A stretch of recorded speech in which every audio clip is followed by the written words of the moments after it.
தெய்வமே இவங்க தான். ஆமா. தருவை கிராமத்தில் ஆண்டு வரக்கூடிய அப்படி ஆண்டு வரக்கூடிய வேலாயுத பாண்டியனுடைய அருமை பேத்தி. அருமை பேத்தி இனியா என்று சொல்லக்கூடிய அருமை தங்கை. இனியா என்று சொல்லக்கூடியவர்கள்.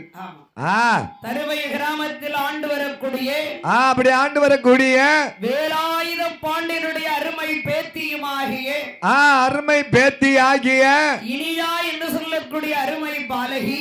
அருமை பாலகி நமக்கு அந்த தாத்தாவுடைய வீட்டுல இருந்தா பணம் கொடுத்திருக்காங்க ஆச்சி.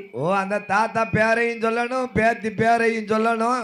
இவ்வளவு பாசம் பாத்தீங்களா? ஆனா அந்த ஆட்சி பேரை சொல்லல. ஆட்சி பேர் தெரியலையே. நீங்க காந்தம்மான்னா காந்தம்மா தான். எங்க ஆட்சி சிரிப்பாங்க. ஆமா, இப்பவுமே இப்படி இருக்கீங்கன்னா அப்ப எப்படி இருந்திருப்பிய?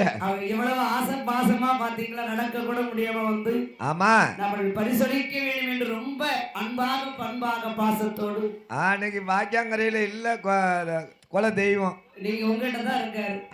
அதுதான் தெய்வம். வேலாயுத பாண்டியனுடைய அருமை பேத்தி ஆகிய அருமை பேத்தி ஆகிய இனியா என்று சொல்லக்கூடிய அருமை பாலகி. பாலகி அருமை ஆட்சி காந்தம்மா அவர்கள்.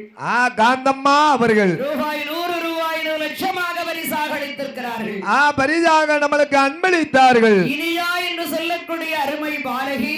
அருமை பாலகி ஐயா என் கருத்தப்பாணி சுடல யாய் சுடல கிருபையால உன்னுடைய கிருபையினால அமர்ந்திருக்கக்கூடிய பரிவார தேவாலயருடைய கிருபையாலும் கிருபையினாலும் பட்டம் பெற்று பள்ளியில் படித்து வலகணக்குகளும் எழுதி ஆமா நாளை குடும்பஸ்தானம் ஆகி ஆண்டவன் கருத்தப்பாண்டி கிருபையால கிருபையினால குடும்பம் கொடி கொடி வழி வழி வம்முசம் வம்முசம் வேலாயுத பாண்டியனுடைய குடும்பம் கொடி கொடி வழி வழி வம்முசம் வழி வழி வம்முசம்